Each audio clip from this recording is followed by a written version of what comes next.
The Quint पर शुरू हो चुका है उर्दू नामा। मैं हूँ फबीहा सैयद। आज का लफ्ज़ है इजहार, यानी कि एक्सप्रेशन। तो फिर कायदे से तो उर्दू में जितनी भी शायरी कही गई है, तमाम A to Z जितने भी शायरों ने लिखा है, वही सब मुझे बोलना चाहिए, वही सब आपके साथ शेयर करना चाहिए। और ऐसा नहीं कर सकते हैं, इसलिए छांट के ऐसे अशार आपके लिए लेकर आई हूँ, ऐसी नज़में लेकर आई हूँ जिसमें एक्सप्रेशन की बात की गई है।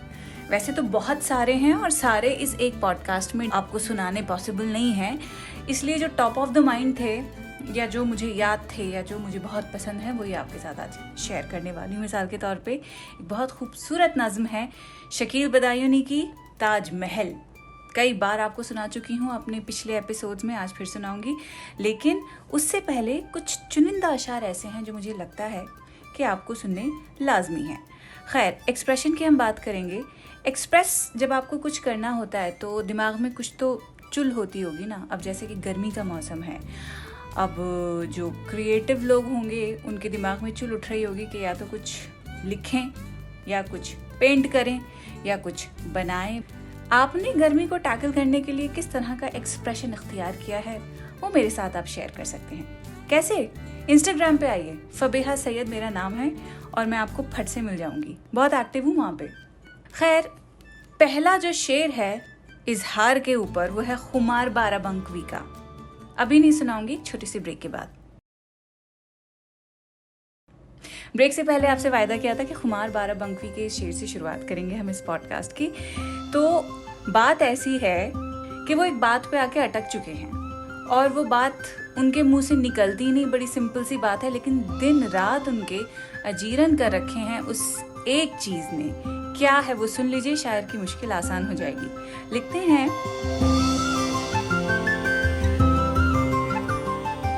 ये कहना था उनसे मोहब्बत है मुझको, ये कहना था उनसे मोहब्बत है मुझको, ये कहने में मुझको जमाने लगे हैं। कई बार इजहार ऐसा होता है कि जान ले लेता है, होके ही नहीं देता, मुंह से निकल के ही नहीं देता है। कितनी बार ऐसा होता है ना कि आप किसी से कुछ कहना चाहते हैं लेकिन ज़बान की नोक पर वो बात आते आते रह जाती है और फिर वापस आपके हलक में पहुंच जाती है, क्योंकि बाहर निकल ही नहीं पाती, आप उससे कुछ कह ही नहीं पाते हैं जिससे कहने में एक बात आपको जमाने लग जाते हैं। अब मतलब सिर्फ प्यार मोहब्बत की बातें नहीं होती हैं, कई बार आपको बहुत चीज़ें नागवार भी गुजरती हैं, आपको बहुत ही जहर लगती हैं कुछ बातें, लेकिन वो तक आप कई बार मुँह से नहीं निकाल पाते हैं। सबसे बड़ी चोट जो हमारे इजहार को लगाते हैं वो है हमारे पेरेंट्स। सबकी बात नहीं कर रही हूँ, पर ज़्यादातर देसी फैमिलीज़ का यही हाल है कि जब आप बच्चे होते हैं, आप कोई चीज़ बोलना चाहते हैं किसी रिश्तेदार के सामने और बच्चे बड़े ईमानदार होते हैं, वो ईमानदार और पूरे कॉन्फिडेंस के साथ पैदा होते हैं। कॉन्फिडेंस तो जैसे जैसे हम बड़े होते हैं वो ख़त्म होता रहता है। इसीलिए ये जो चोट है हमारे इजहार पे वो बचपन में ही हमें लग जाती है। आपको एक किस्सा सुनाती हूँ। हमारे घर में दावतें होती रहती थी, दस्तरखान बिछे रहते थे और बड़ी मुश्किल से कोई ऐसा दिन होगा जब मेहमान ना आते हों। और हम पुरानी दिल्ली में रहते थे तो वहाँ पे इनवाइट करने का कोई इंतज़ार करता था नहीं, खुद ऐसे ही आ जाया करते थे। कभी कॉल भी नहीं होती थी क्योंकि टेलीफोन और मोबाइल फ़ोन का पहले इस्तेमाल इतना होता नहीं था, थे ही नहीं मोबाइल फ़ोन से पहले। तो खैर, एक थी कोई हमारी दूर पर एक रिश्तेदार, वो रात को डिनर पे आ गई।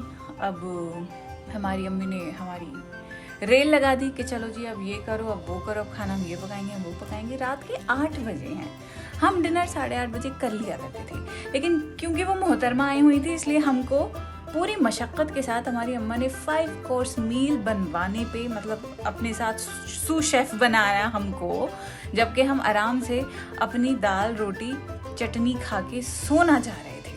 अब वो आंटी आ गई, दस्तरखान बिछ गया, 9:30 का वक्त हो गया। सब कुछ करते करते अब हमारे मुंह से निकलने ही वाला था कि आंटी हमारे तो सोने का टाइम होता है। शायद निकल भी गया था, तभी हमारी अम्मी की डेथ स्केयर हमें अपनी कॉर्नर ऑफ द आई से महसूस हुई और हम बिल्कुल खामोश हो गए, सहम के दहल के बैठ गए। उसके बाद जो हमको सुनाई अम्मा ने आज तक नहीं भूली मैं। वो इजहार करने पे आपको कई बार इस तरह से भुगतना पड़ता है।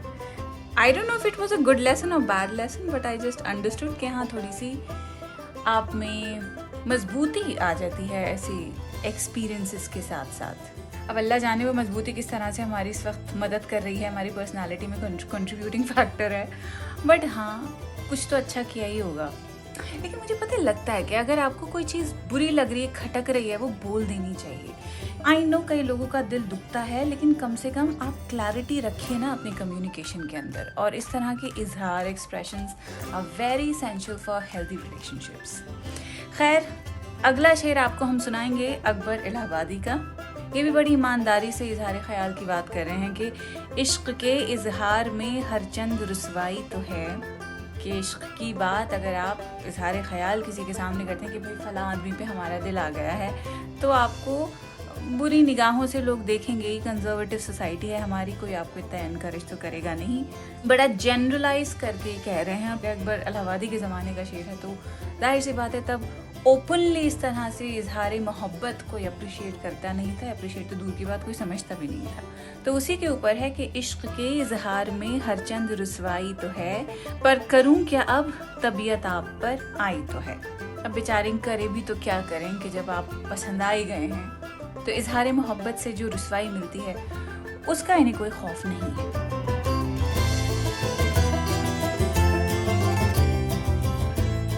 अब इजहार आप कभी कर पाते हैं, कभी नहीं कर पाते हैं। नहीं कर पाते हैं आप इसलिए कि आपको खौफ रहता है कि भाई सामने वाला पता नहीं कैसा रहेगा, हमारी बात को सुन के पता नहीं कैसे रिएक्ट करे वो। अब इजहार हमेशा, जैसे मैंने पहले कहा, मोहब्बत और प्यार की चीज़ों में ही नहीं होता है। इजहार कई बार आपको जो बुरी चीज़ें आपको लगती हैं उनके बारे में भी हो सकता है।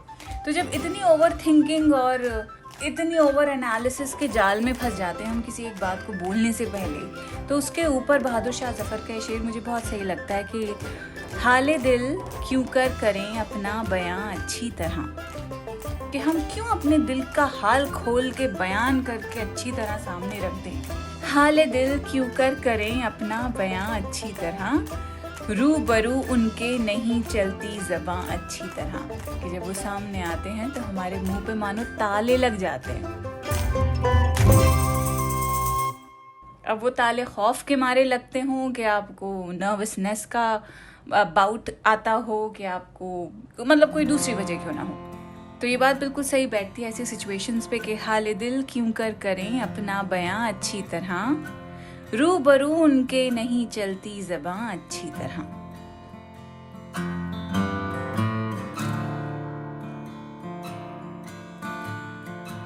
अब ये जो ओवर थिंकिंग होती है इजहार करने से पहले, जो दिमाग में आपके कशमकश चलती रहती है कि बोले नहीं बोले, कहें कि नहीं कहें, जिस तरह हम बोल रहे हैं वो तरीका ठीक है, should I choose my words differently, will this offend them और नॉट। तो इस तरह की जो जद्दोजहद मुसलसल दिमाग में चलती रहती है, तो इस पर भी गालिब का, मिर्ज़ा गालिब का एक बहुत बहुत ज़बरदस्त शेर है। या रब वो ना समझे है ना समझेंगे मेरी बात, या रब वो ना समझे है ना समझेंगे मेरी बात, दे और दिल उनको जो ना दे मुझको ज़बां और, कि अगर मेरी ज़बां से वो बात निकल ही नहीं पा रही जो उनके दिल तक पहुंच सके, तो उनको ही कोई ऐसा दिल दे दे जहां मेरी बात घर कर जाए।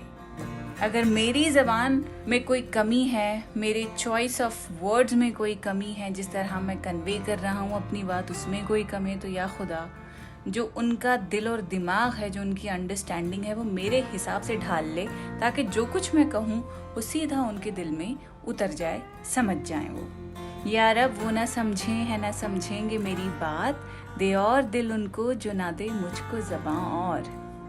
अब बात आती है उस इजहार की जिसकी मैंने पॉडकास्ट की शुरुआत में आपसे बात कही थी। एक बहुत तवील नज़्म है, बहुत खूबसूरत नज़्म है बाय शकील बदायूनी, इसका नाम है ताजमहल। ये एक गाना भी है, हिंदी फिल्म है एक लीडर के नाम से, और उसका ये बहुत मशहूर गाना है। मैं जैसे ही नज़्म पढ़ूंगी आप शायद गुनगुनाने लगेंगे मेरे साथ। नहीं, मैं नहीं गुनगुना सकती, मेरी थोड़ी सी आवाज़ ख़राब हो रही है। नहीं होती तो मैं बिल्कुल आपके साथ बावाज़ बुलंद इसको गाती। लेकिन कमिंग बैक टू द नज़्म, इसका नाम है ताजमहल। शकील बदायूनी लिखते हैं,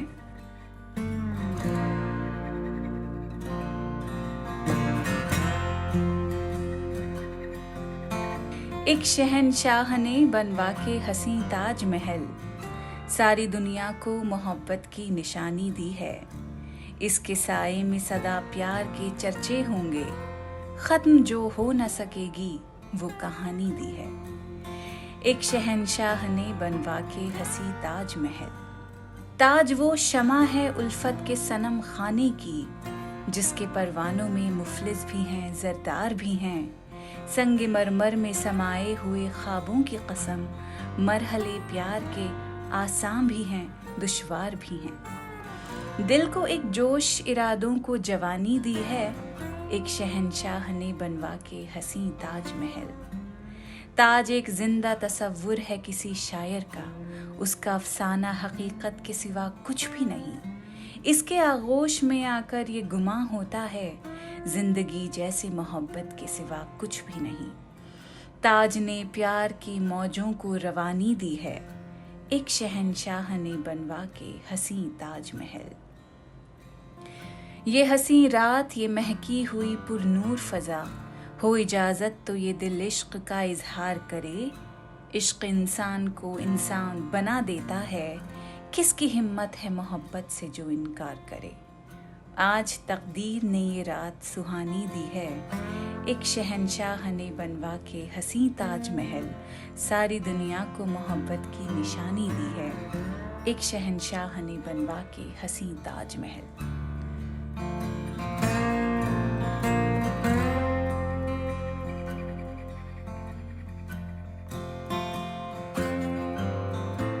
तो कुल मिला के बात यही है कि एक्सप्रेशन एक तरह का सिंबल की शक्ल इख्तियार करता है। ताजमहल जो एक मोहब्बत का एक्सप्रेशन है, वो मोहब्बत का अब सिंबल बन चुका है। जब भी हम मोहब्बत की बात करते हैं, ताजमहल इमारतों में, मॉन्यूमेंट्स में हमारे जहन में सबसे पहले आता है। इसी तरह जब हम मोहब्बत की बात करते हैं, आर्ट फॉर्म्स हैं, ऐसे एग्जाम्पल्स हैं जो हर इंसान के लिए अलग अलग सिंबल की शक्ल इख्तियार कर चुका है। So it's very subjective. तो इसी तरह आर्ट का कोई एक मतलब नहीं होता, आर्ट हर इंसान के लिए अलग शक्ल लेकर आता है। अब आगे बढ़ते हैं। मुनव्वर राना का एक बड़ा मजेदार शेर है, वो आपको सुनाऊंगी। बहुत ही सच्ची और तल्ख बात कह रहे हैं, नॉट सो तल्ख एक्चुअली, बट ही सेज के अगर आप इश्क का इजहार करें तो भाई शक्ल से पता भी तो लगना चाहिए ना, थोड़ा तो बेचारापन होना चाहिए आपकी शक्ल के ऊपर। लिखते हैं कि इश्क है तो इश्क का इजहार होना चाहिए, इश्क है तो इश्क का इजहार होना चाहिए, आपको चेहरे से भी बीमार होना चाहिए। यानी अगर किसी को इश्क है और वो इजहार कर रहा है तो चेहरे से खबरदार जो आप अच्छे और बिल्कुल हेल्दी लगे। इश्क का इजहार करते वक्त शर्त यही है कि चेहरे के ऊपर थोड़ी लाचारगी होनी चाहिए, थोड़ी बेचारगी होनी चाहिए। मतलब इनको लगता है कि जब तक ये शर्तें पूरी नहीं होंगी तो इश्क के क्लेम को कोई मानेगा नहीं।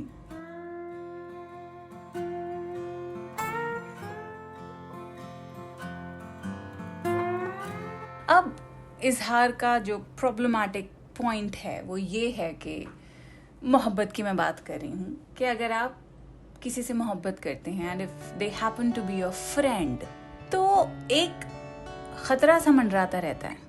What if you lose that friend? What if that friend doesn't feel the same for you? बहुत सारे ऐसे एग्जाम्पल्स आपको दिखेंगे अपने आसपास के। अच्छे दोस्त होते हैं, किसी एक पार्टी को दिल आ जाता है, वो शादाई हो जाते हैं और फिर वो बोल देते हैं कि भैया ऐसा ऐसा केस है, तो दोस्ती की ऐसी की तैसी हो जाती है। शेफ्ता मुस्तफ़ा खान का इसी मौजू के ऊपर एक शेर है कि इजहार इश्क उससे न करना था शेफ्ता, इजहार इश्क उससे न करना था शेफ्ता, ये क्या किया कि दोस्त को दुश्मन बना दिया। तो इस तरह से कई बार बनते हुए काम बिगड़ जाते हैं, इसलिए सोच समझ के इजहार करना चाहिए। इन द सेंस कि अगर आप अफोर्ड कर सकते हैं उस फ्रेंड का खोना, then go ahead. If you were never serious about that friendship, then yes, please go ahead and express yourself and your love for them. लेकिन अगर आपको दोस्ती प्यारी है तो ये गलती मत करिएगा। चाहे बात ना ही बढ़े आपकी, उस पर सब्र कर लीजिएगा, लेकिन दोस्ती अगर आपको अजीज है तो प्यार मोहब्बत के भाले उस पर मत मारिएगा। सच में ख़त्म हो जाती हैं दोस्तियाँ इस तरह। मुनीर नियाजी की ये नज़्म शायद इसी बात पे जोर दे रही है कि पहली बात ही आखिरी थी, इससे आगे बढ़ी नहीं, डरी हुई कोई बेल थी जैसे पूरे घर पे चढ़ी नहीं, डर ही क्या था कह देने में, खुल के बात जो दिल में थी, आस पास कोई और नहीं था, शाम थी नई मोहब्बत की। एक झिझक सी साथ रही क्यों, कुर्ब की साते हैरा में, हद से आगे बढ़ने की, फैल के उस तक जाने की, उसके घर पर चढ़ने की। जो कई सारी बातें अधूरी रह जाती हैं, कई बार यही मान लेना चाहिए कि वो बहुत बेहतरी के लिए ही हुई होंगी। क्लोजर का वेट मत कीजिए, क्लोजर ने आज तक कभी किसी का कोई फायदा नहीं किया है। आपको क्लोजर मिल भी जाएगा, फिर भी उसके बावजूद सब्र नहीं आएगा। मोहब्बत वाली चीजों में तो कभी आता है नहीं। इसीलिए अपने आप को आप थोड़ा मजबूत बनाइए और होश के नाखून ले लीजिए कि जब कोई मोहब्बत पूरी नहीं हो पाती है, जब दिल की बात उधर तक पहुंच नहीं पाती है, तो जरूर इसके पीछे कोई मसलहत ही होगी। क्योंकि अपनी करंट सिचुएशन को देख के आप जितना ही कुड़ लें, अपनी हालात को कोस लें, आप अगर यही कह लें कि हाँ जी इनसे बेहतर पार्टनर तो वही थे जो पहले हमारे पास्ट में थे, जिनके सामने हमारा मुंह नहीं खुल पाया, तो बेवकूफ़ी तो फिर आपकी ही थी। आपने फिर क्यों एड़ी चोटी का जोर नहीं मारा उनको अपनी तरफ राग़िब करने में? और जो आपके करंट पार्टनर हैं, चाहे कितने ही बुरे क्यों ना हो, करिए गुजारा फिर। हाँ, अगर मतलब अब्यूजिव हद तक बुरे हैं तो फिर तो छोड़ ही दीजिए आप। लेकिन हल्की फुल्की बातें अगर आपके मिजाज के परे हैं, आपसे मेल नहीं खा रही हैं, तो भाई हर इंसान मुख्तलिफ होता है। जिनकी आप जिक्र पास्ट में लेके बैठे हुए, अगर उनके साथ आपकी शादी हो जाती तो क्या पता इससे भी ज्यादा सर फुटअव्वल होते जितने इस वक्त हो रहे हैं। I mean, it's just one way of thinking. I might be completely wrong, लेकिन कई केसेस में यही मसला होता है कि पास्ट में ऐसे अटके रहते हैं कि अपना प्रेजेंट उनको नहीं दिख पाता है। प्रेजेंट चाहे कितना ही अच्छा और कितना बहाल हो सकता हो, उसका बिल्कुल ऐसी की तैसी कर देते हैं। ये गलती मत कीजिएगा। चले, इजहार के बारे में तो आपसे बात हो गई है। अपना ख्याल रखिएगा, अगले हफ्ते दोबारा मिलती हूँ। खुदा हाफिज।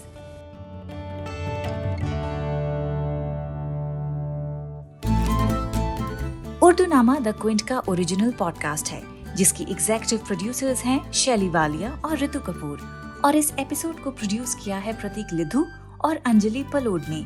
इसे लिखने, होस्ट करने और एडिट करने वाली हैं फबीहा सैयद, और इसकी बैकग्राउंड म्यूजिक ली है BMG प्रोडक्शन से।